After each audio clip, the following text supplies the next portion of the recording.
Welcome to Unacademy. This is Utkarsh Singh, and through this lecture of Anthropology Optional, we are going to discuss and cover the concept of culture in the most vivid sense.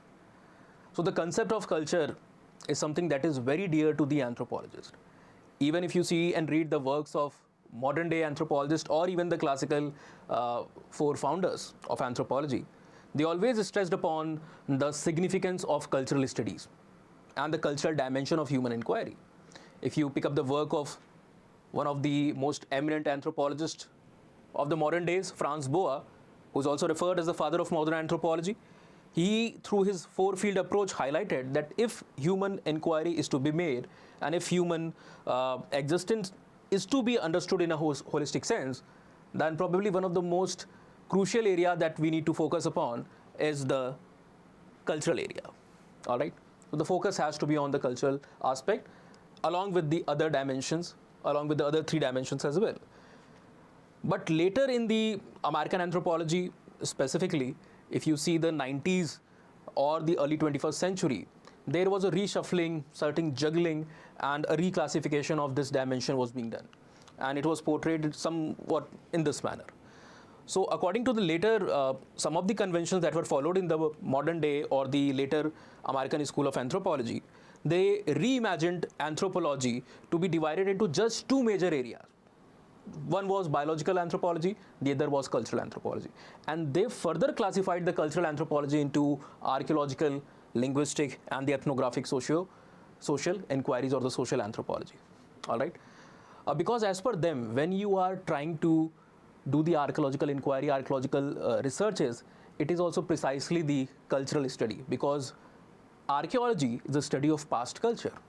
We start from the Stone Age cultures, the Paleolithic culture, and we carry the baton forward towards the Metal Age cultures and the societies and the human behavior, the evidences, material, non-material during that particular time. All right. So archaeology itself is the study of past, but it is the study of past cultures, to be very precise. All right, past human societies, what they were doing, why they were doing, and how, most importantly, they were doing what they were doing.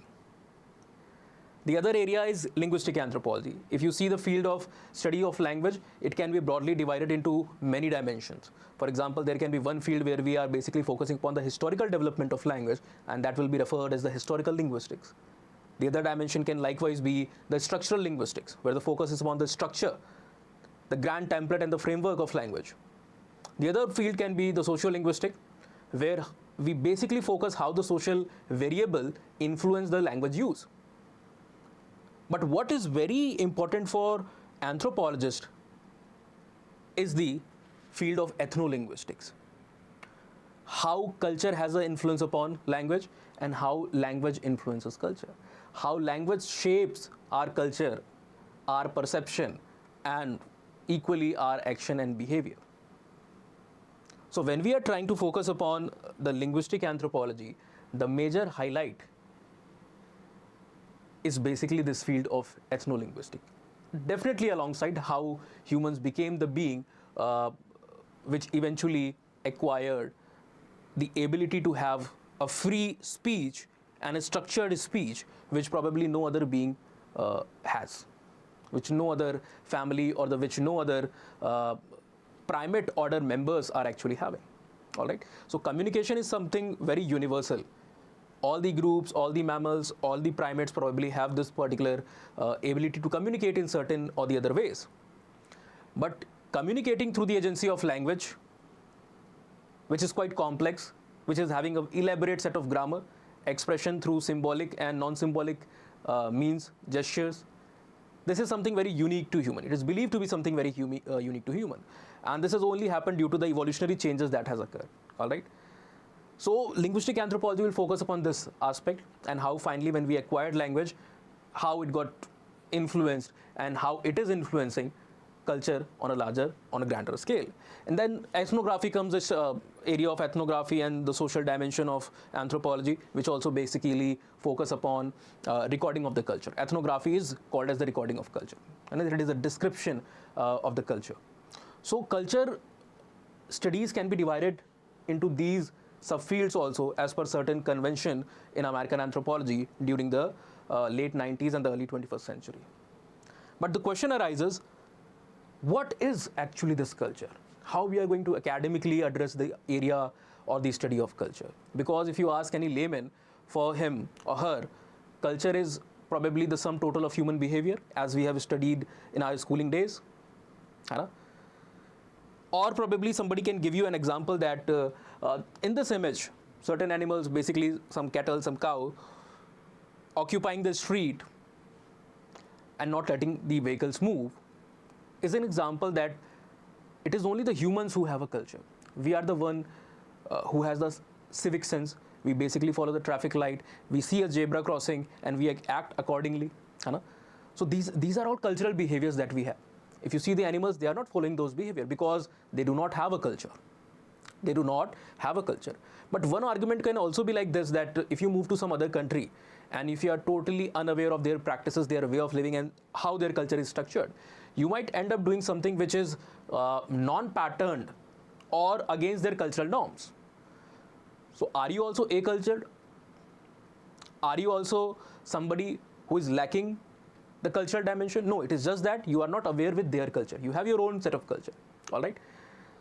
So this study of culture becomes quite pertinent for the modern day anthropologists, and they have tried to academically, scientifically define this field of culture, the dimension, various dimension of culture in various works which were produced in the mid 19th to late 19th century.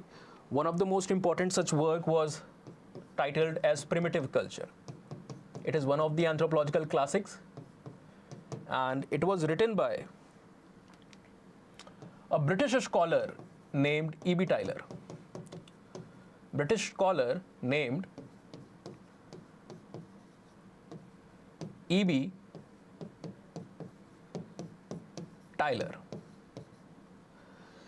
E.B. Tylor, in his work Primitive Culture, which was published in the year 1871, he basically defined culture in a very holistic and a very comprehensive and, as mentioned, certainly a scientific way, as culture is that complex whole. Culture is that complex whole which includes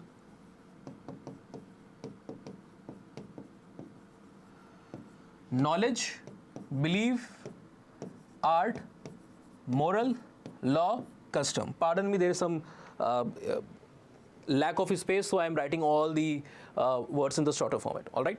So he says the culture is that complex whole which includes knowledge, belief, art, moral, law, custom, and any other capabilities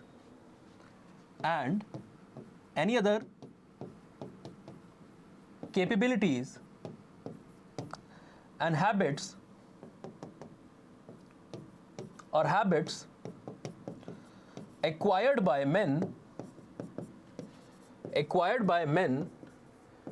as a member of society. Now this definition is a benchmark definition. Even if you see most of the books for sociology as a discipline, as a subject, or as an optional, you'll often find one of the definition that is given there is basically this definition. Whenever we try to write a chapter, write a book, we try to make it very comprehensive, and we try to introduce or keep certain arguments, certain definitions, certain works from people of other fields also. And anyways, sociology and anthropology are, as referred by one of the modern day anthropologist A.L. Kroeber, that they are siblings, basically siblings. All right. So इतना चलता है sociology के works में anthropology या anthropologist की definition का होना. It works. There's no problem with that. All right. So whenever you will see any sociology book, along with McIver, Page, Cooley, and other scholars, other prominent scholars like Parsons, etc., you'll often find this definition of culture as given by E.B. Tylor in those books which are for sociology at academic level or at UPSC optional level. All right. So this definition is quite crucial as it highlights certain very key element of human culture. According to Tylor, culture is a complex whole. It is not made of certain loose elements which are scattered here and there. All right. It is a complex whole. And whenever we try to interpret the human culture, we cannot focus upon a single dimension or a single attribute or a single element of human culture, and we can say that we have studied culture.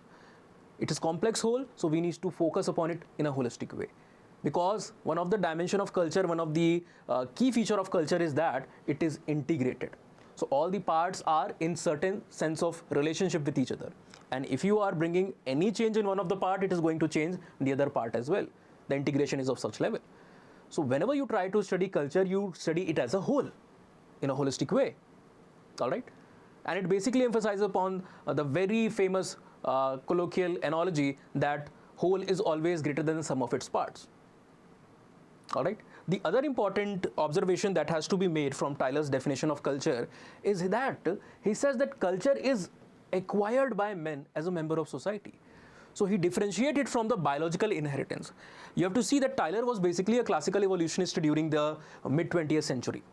During the same time when the probably one of the biggest work of the past 100 to 300 years has been published, which is basically the work of Charles Darwin, Origin of a Species Through the Means of Natural Selection, published in the year 1859 in front of the Linnean Society. So in that work, Charles Darwin basically highlighted his version of organic evolution, basically the biological evolution of humans, and merely within a time period of around 12 years, Tyler has produced this magnum opus of his, where he has focused upon the social or the cultural evolution. So as per him, when he basically focuses upon culture, he differentiated from the elements or the traits that we biologically inherit. And he highlights it very vividly and very clearly that culture is something that is acquired by men. So it is not innate like our biological feature and biological trait. It is something which is acquired.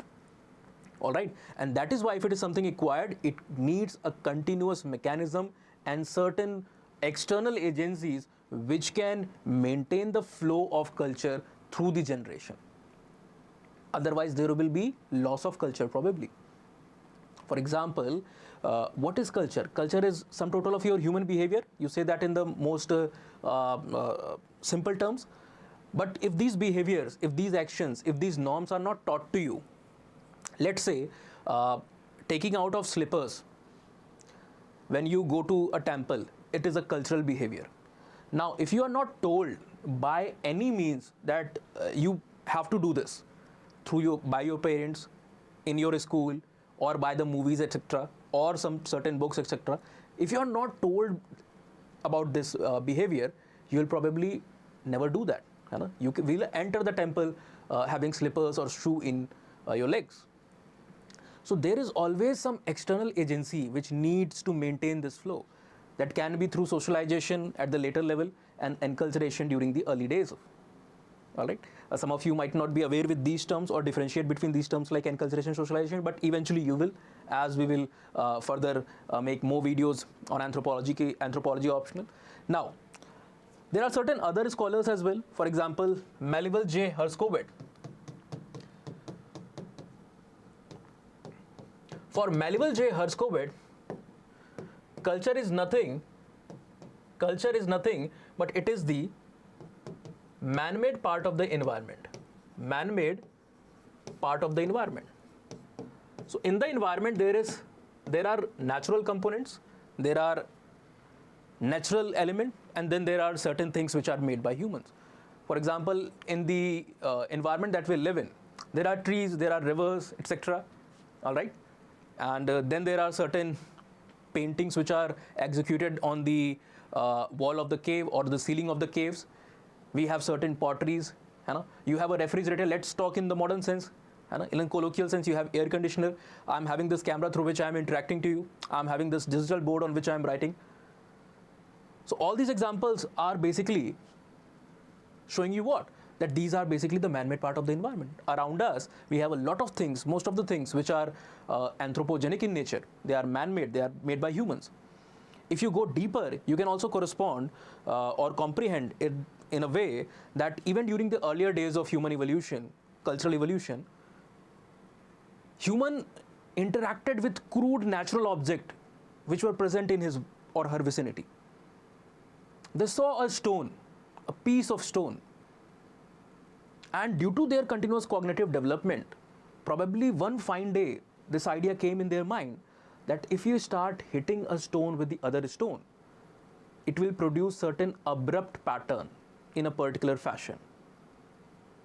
And that can be used basically for various purposes, like digging, like taking out bark out of the tree, like taking out meat from the kill that you have actually done from the event of hunting and gathering, or basically to even kill an animal.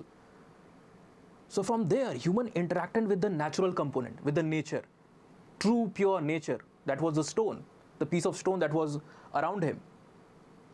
And he applied his intelligence, he applied his thought, executed it on the stone, and finally he got what is called as stone tool. That is part of a culture. That is, stone tool is part of the culture. The crude stone that was present was something that was the natural component, that was the environmental component. But when human agency acted upon it, it became a part of culture. So this dimension can also be utilized to comprehend what basically M.J. Herskovit has to say. All right. Now, when we talk about culture, culture has various dimensions, culture has various features. Some of those features are quite interesting. Some of those characteristics are quite interesting. Some of those attributes are quite interesting. And we are going to now discuss those attributes. All right. So when we talk about culture, we say that firstly, culture is learned in nature. Culture is a learned behavior. All right. This is something that has to do with the acquisition of culture. Culture is not innate. You have to acquire it. You have to learn it. And the agency for learning is mostly external. You are learning your culture or somebody else's culture through basically books, web series, all right? Nowadays, you hear a lot of words, a lot of slangs, a lot of jargons. They are not part of our culture. They are part of some other culture, but we are acquiring them, all right? We are using them. So basically, how we are able to do that? We are learning them. Through the process of learning, we basically not only learn our culture, but we also learn other cultures as well. So culture can be definitely characterized as a learned behavior. It is one of the characters, it is one of the features of culture. Apart from that, we say that culture has overt and covert dimension. Culture is both overt and covert. What does this term mean?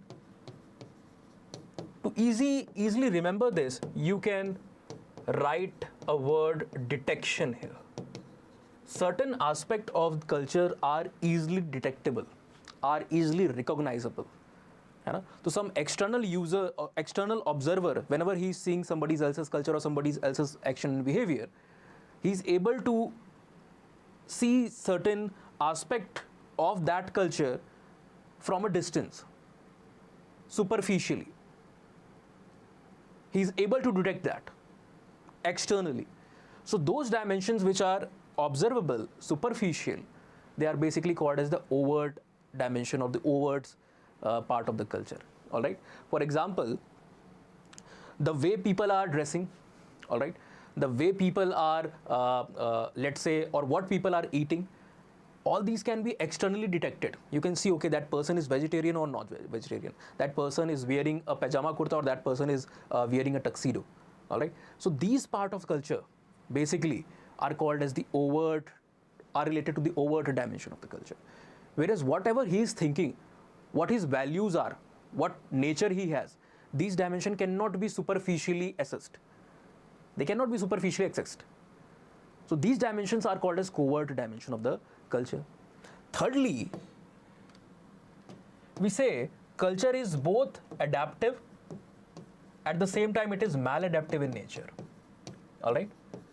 So before we emphasize upon this dimension or this attribute of culture, let me introduce to one of the theories or one of the very important concept in the field of social anthropology and anthropological thought. That is the functional thought or the functional theory. All right. According to the functional school of anthropology or the functional theory itself, culture is basically an instrumental reality. It is like an apparatus which is basically used to satisfy human needs. It is basically used to satisfy human needs. So whatever cultural element you see around you, they exist because they have some role to play. They have some purpose. In certain way or the other, they will satisfy your need. For example, marriage is there because it is there to regulate human sexual behavior. All right. Religion is basically there because it has an integrative role to play in the society. It gives you psychological support, probably. You know? So everything around us, which is part of the culture, material, immaterial, non-material, basically, they have certain role.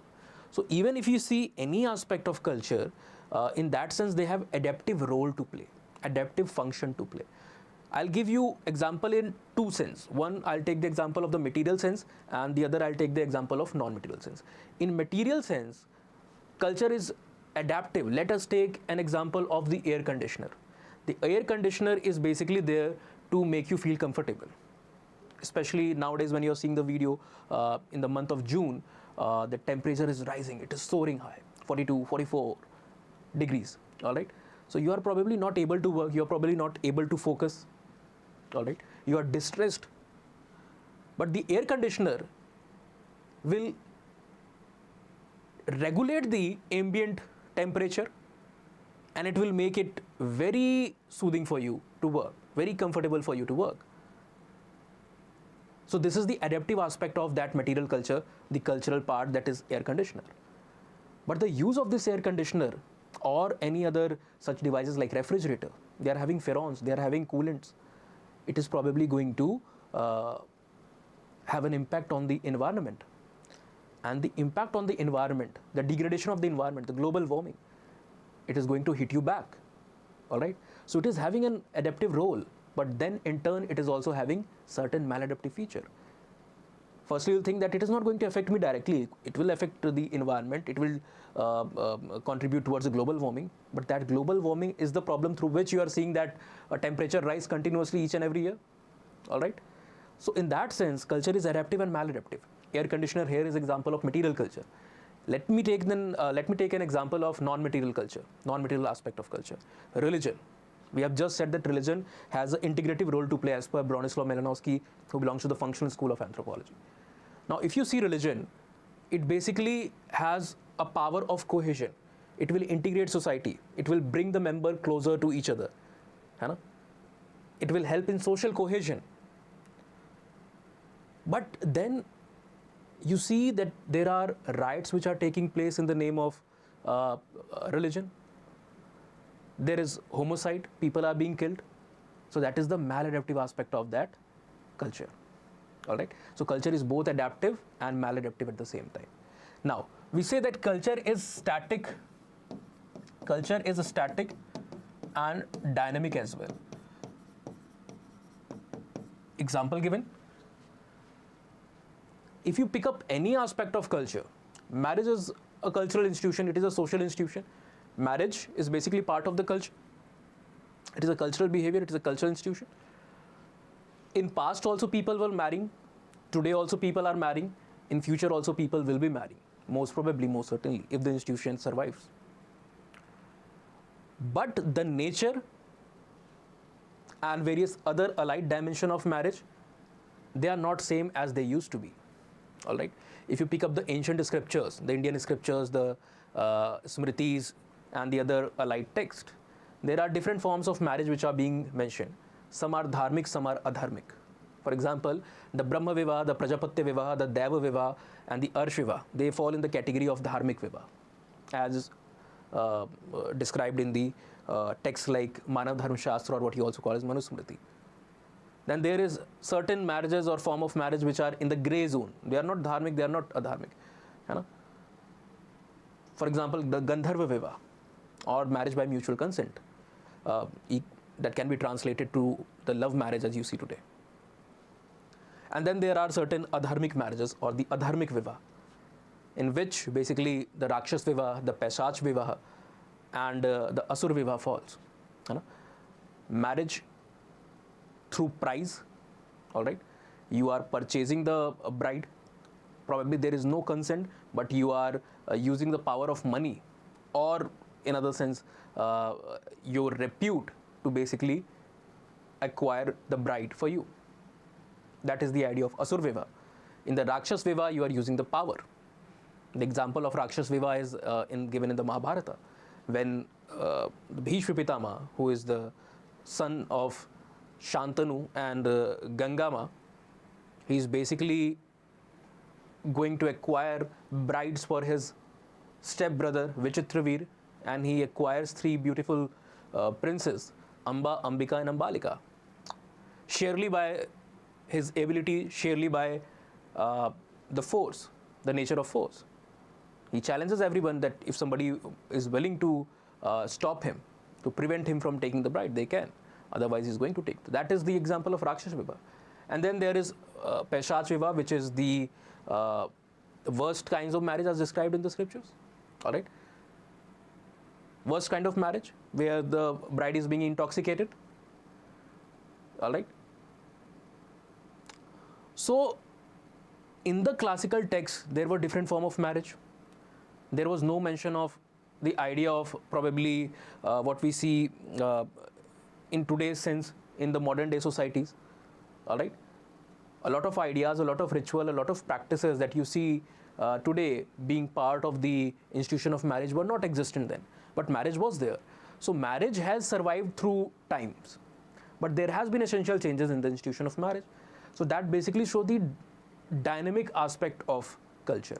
That culture will continue time to time. But then there will be certain changes which are definitely going to be there. All right. Now again, there can be one attribute or one feature of culture, that culture is universal and also particular. All right. Certain attributes or certain part of culture, elements of culture are seen across the globe. For example, probably there is no society where marriage does not occur. Actually, there are, and we will study them when we move to the topic of marriage, which is part of social anthropology, Unit 2.3, Paper 1. So, marriage seems to be quite a universal institution, as addressed by scholars like G.P. Murdoch, George Peter Murdoch, is in his illustrious work called Social Structure, all right, published in the year 1949. Most of the societies have this particular institution of marriage, religion, etc. But the marriage which is, or the type of marriage, the form of marriage, the nature of marriage, which is seen amongst Nuer, which is basically a tribe in South Sudan, in Eastern Africa, is quite different from the nature of marriage which is seen amongst the Nayars of Malabar. All right. Or, for example, the marriage which is seen among the Nayars of Malabar is quite different from the marriage which is seen among the Khasis of the Khasi Hills in Meghalaya. All right. So there are various forms, different forms. You know? So that basically shows the particular aspect. Marriage as an institution seems to be universal, but the form, the nature, the type of marriage will differ from one society to other society. The particular aspect will show the uniqueness of the culture, basically. You know? For example, amongst the Nayars, scholars find something very unique. There is one female anthropologist named Kathleen Go. She came to India, she researched the Nayar community, and she defined that Nayar marriage is divided into 2 stages of her life. Firstly, there is what we call as Tali Ketu Kanyalam, which is basically a mock marriage, which lasts for around 4 days. All right. And it is just a ritualistic marriage, just to celebrate or just to notify the society that the woman has reached the stage of menarche, or she is a potential fertile person. Potentially, she is contributing to the she has attained the status of being fertile. All right. So this is a mock marriage. It does not mean anything in her life, apart from the rituals that are taking place, apart from the symbolic meaning that is hidden in that particular marriage. Later, she can acquire multiple other partners who are called as the Sambandhan husbands. So that is called as Sambandhan. So this is quite unique to the Nayar society in Kerala. All right. So similarly, each and every society has certain uniqueness also.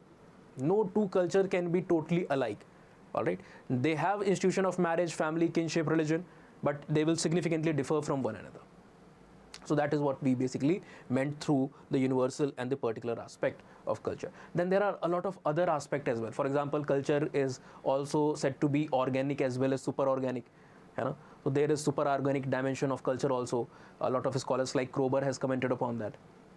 All right, but let us now move to something different. How culture can influence personality. There are certain anthropologists, especially during the second decade of the 20th century towards the mid 20th century, who basically highlighted that culture is related with personality. One of the very important studies in this regard was made by a leading female anthropologist named Margaret Mead. She was an American anthropologist, all right. She was also the student of Franz Boas, about whom we have already discussed in the earlier part of the lecture, all right. It was Franz Boas who basically contributed immensely towards introduction of a lot of female anthropologists in the field of cultural studies. Before that, the number of female anthropologists in the field of anthropology were quite less. So he basically tried to introduce them in this field of anthropology. There was Margaret Mead, and then there were other female anthropologists like Ruth Benedict also, who has also made a similar kind of a study which basically pertains to the phenomena or the relation between culture and personality. But we are currently going to focus upon Margaret Mead. Her work is quite interesting. Margaret Mead witnessed a very unique behavior among the American adolescent girls, and that behavior was basically a chaotic attitude, turbulence, friction full environment, and a rebellious nature, especially as far as the relationship with the parents are concerned. So she was very puzzled that is this behavior due to the hormonal changes that are occurring during the stage of adolescence. All right, you definitely know that during the adolescent stage, when there are various type of changes that are occurring in the body, biological changes that are occurring in the body, especially if you see among the female, the hypothalamus gland is producing a hormone called as GnRH, gonadotropin releasing hormone, and that GnRH is basically going to act upon the anterior pituitary, and this will basically release two hormones, which is luteinizing hormone LH and follicle stimulating hormone. Both are very important in female sexual cycle, in female sexual maturation and the development of secondary sexual characteristics. Specifically, the LH surge is often associated with a lot of behavioral changes and the mood swings which are basically seen in the female. And even during the later stages, during the stage of menopause, when this LH is suddenly dropping, then there are again these changes in the body, like insomnia. Apart from insomnia, you also have anxiety, and a lot of other impact, other issues are also there during the menopause. All right.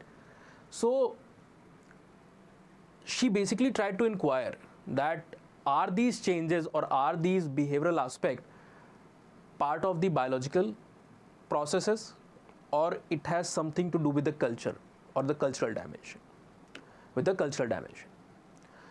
With this hypothesis in mind that culture basically influences personality, she went to Samoa and researched and studied Samoan girls. She interviewed a lot of adolescent Samoan girls, all right, young adolescent girls, and the outcome of the study was that the environment in Samoa was pretty much relaxed. There was no essential tension that was prevalent in the society.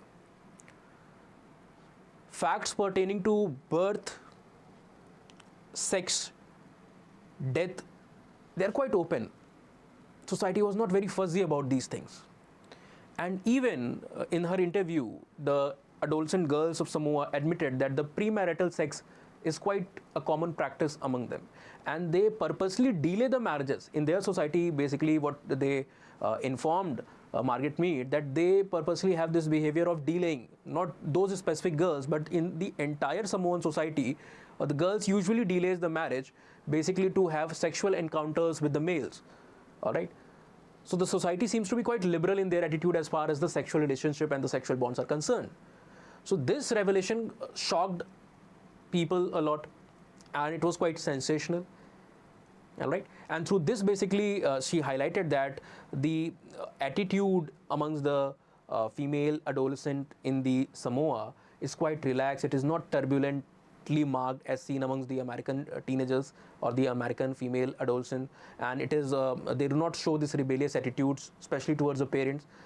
All right, because of all these reasons that she basically got to know by the informants, by the female informants. So she came to a conclusion that yes, culture basically influences personality. The personality of the American girls, it is very turbulent.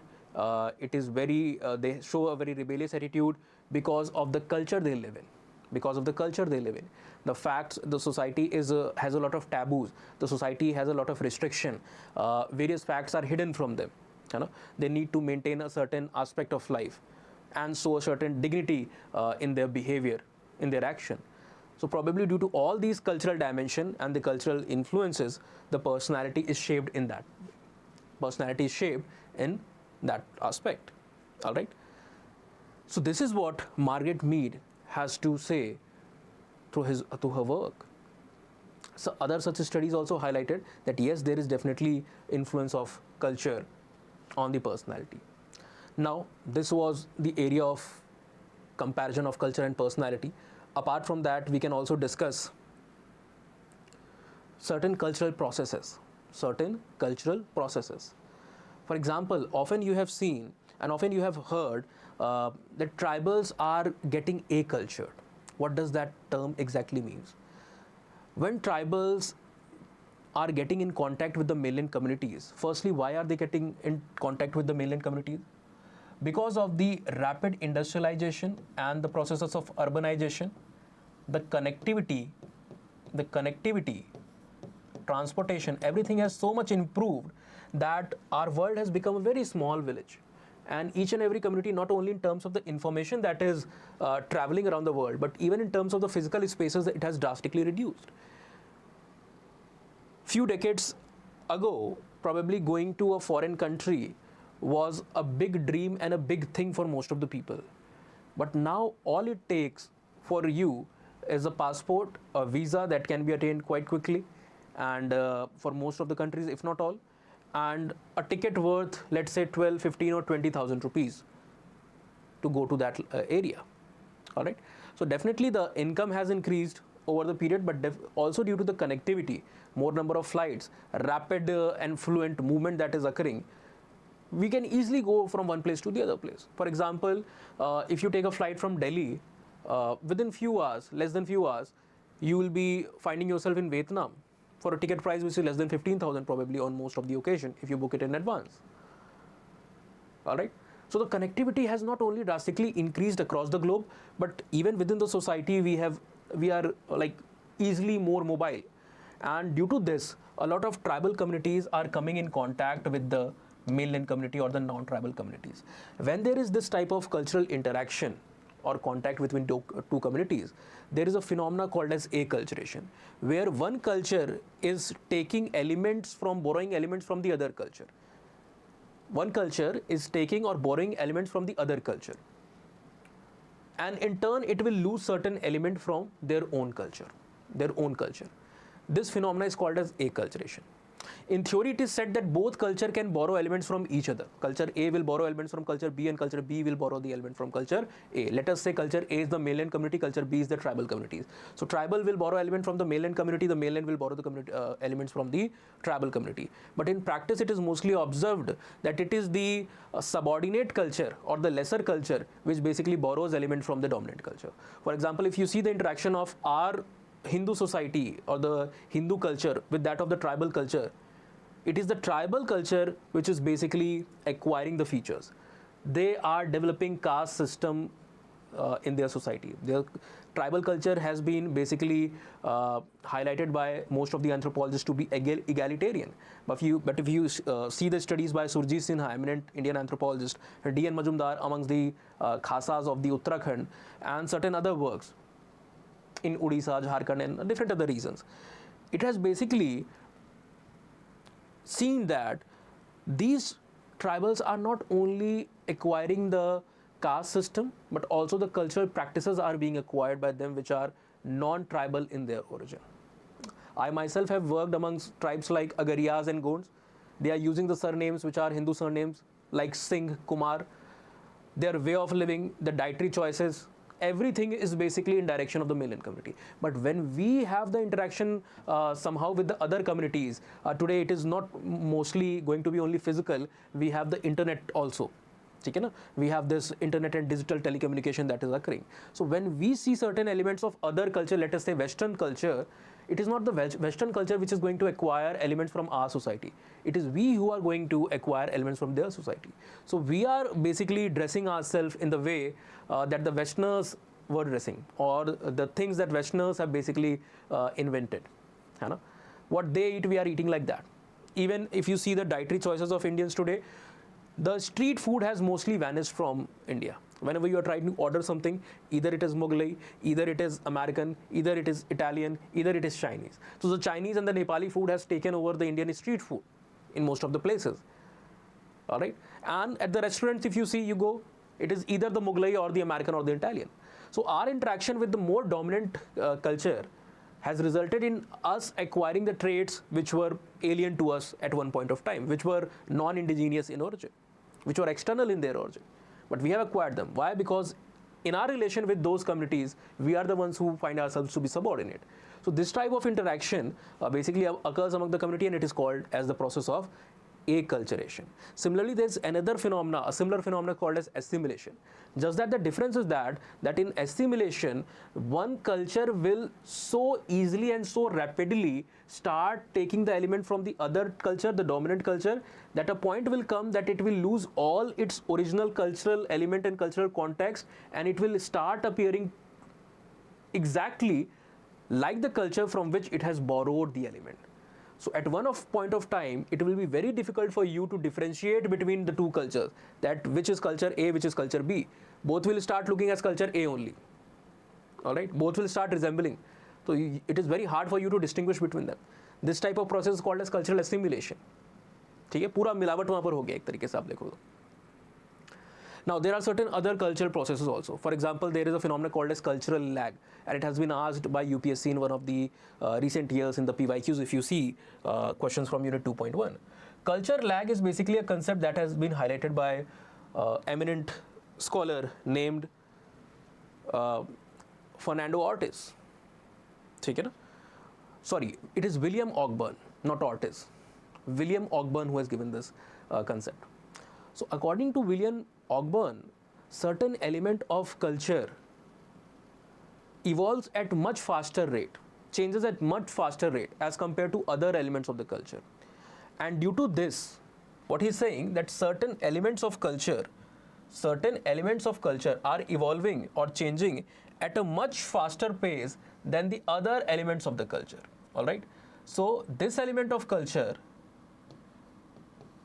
is evolving at much faster rate as compared to this element of culture, and due to this there is a period of maladjustment, or there is a period of delay between the two.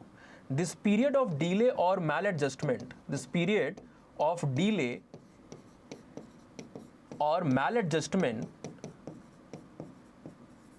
is basically called as cultural lag or culture lag. All right. Specifically, he has pointed it out that the material aspect of the culture, which comprises of the technological aspect necessarily, it evolves at a much faster rate. The technology changes at a much faster rate than our values, than the non-material aspect. And due to that, there will be a gap, and there is a period of maladjustment. This is probably something that results into the phenomena of what we call as generational gap.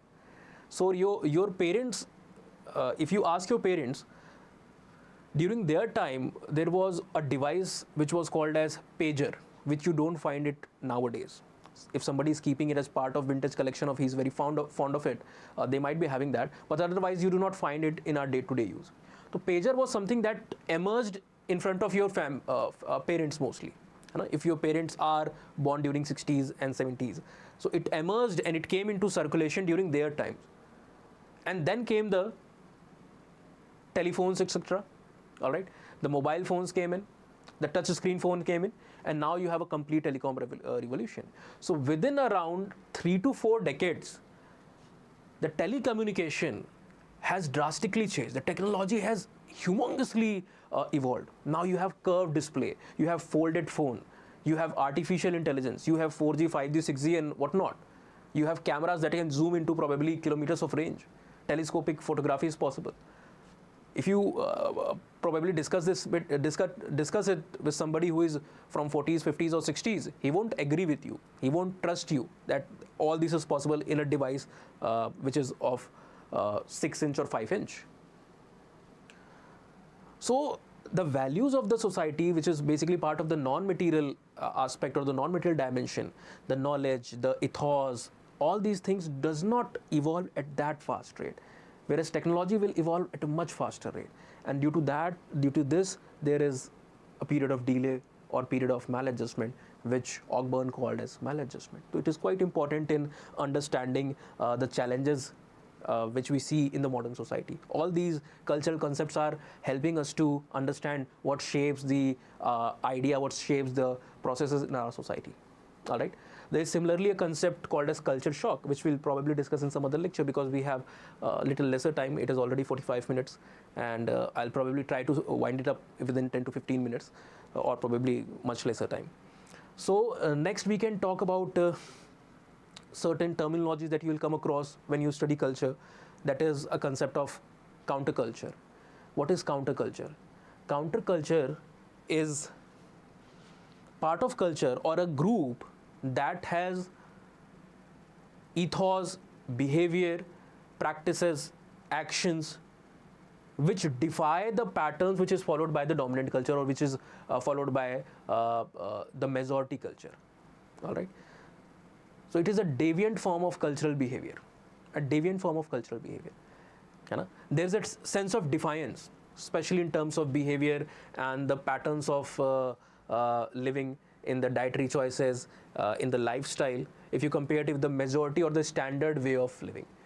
And if you see the example that is given in the books, the anthropologists who have discussed it in the books like Ember, Haviland, etc., they have given the example of hippie culture. But probably most of the Indian students do not understand the hippie culture or the significance of that hippie culture. So as instructors or as educators, we firstly need to introduce them to what is called as hippie culture and what was the history, etc., etc. So an easier example probably that you can relate with more is the example of Aghoris in India. All right. Now, Aghoris, if you compare them to the standard cultural template of the Indian society, the majority culture that is present, all right, their way of living, their lifestyle, their pattern of living, their behavior is quite different from the standard behavior of the society. So they act as a counterculture. For example, the standard behavior of culture of the Hindu society basically talks about the varnashram system. They do not follow the caste system. They do not have the ashram system. They are not going through the stages of brahmacharya, grihast, vanaprastha and the sannyas. All right. They do not have this dimension of or the concept of rin. All right. You have various type of rin. Pitra rin is there. Deva rin is there. Atithi rin is there. Bhut rin is there. All right. All these rinas are there. So they are not basically into all these. How come they are going to repay a rin like Pitra rin when they are not having any child? There is no procreation or the continuation of the race. So who is going to do the rites of Tarpan and Shrad and all the other things that basically occur in the standard behavior of the Hindu society? All right. They will eat things that probably you and I cannot eat. They will dress up in a way, they will behave or they will live in a way probably we cannot adjust into. So they will be living as a deviant form which can be distinguished from the standard template of the society. and that is precisely what counterculture is all about. All right. So with this, we come to the conclusion, and in this particular lecture, we basically tried to emphasize upon common concepts, certain key terminologies, key areas, features of culture. In our next lecture, probably, we'll discuss something more interesting with some interesting case studies about anthropology through which you can relate with anthropology. Because a lot number of times students do ask me that is anthropology something that will help me in the UPSC examination? How can I decide that this subject is for me or this subject is not for me? The very simple thing is that you need to firstly pick up the basic textbook, and according to me, the simplest textbook that you will find easily on internet without any jhanjat of the pirated copies are the Kerala State Board class 11th and 12th anthropology book. They are easily available. They are not the pirated ones. You can download them. You can have a reading. You can go through such videos which we are making basically, so that you can know what anthropology is all about. What are the various undertakings that we are basically going to carry forward in this subject. Then a lot of questions do also come that if I'm not a science background student, can I take this subject anthropology? See, anthropology is divided into, if you see the syllabus, it is divided into 6 different sections. And there is one section which is called as physical anthropology. That is biological in nature, that is scientific in nature. But much of the part which is there in physical anthropology is something that you already do in class 9th, 10th. For example, Charles Darwin. I do not think there is anybody who is into UPSC who does not know about Charles Darwin or his work, his theory. And you do not have to go into the scientific dimension of the theory. You do not have to basically go into the working of the genetics. जैसे आप Punnett square वगैरह बनाते हो school में जब आप genetics को पढ़ते हो 11th 12th में, you do not have to do all that here in anthropology. You do not have to establish the chemical equilibrium as you do in chemistry. You do not have to derive something. All right. So it is definitely biological in nature, but the length, the depth, and the nature of the biological element is quite balanced for anybody who has read biology till class 10th to easily get used to it. And if you are not able to do that, probably you will struggle even more in the science and technology part. In fact, there are a lot of topics which will help you in science and technology part if you study the biological anthropology. So there's no question of you being probably struggling with this particular option if you do not have biology. There are a lot of students who have cracked this examination. In fact, most of them who are not having biology as their background. For example, Akshay Jain, AIR 2, 2018. He was from engineering background. He did that course for designing from IIT Guwahati, I believe. All right. Even his junior Utkarsh Ujjwal, whom I have interviewed, there is a video also on the internet. You'll find it on YouTube. He was also from engineering background. All right. Apart from that, Anudeep Durashetty, one of the highest score in the GS.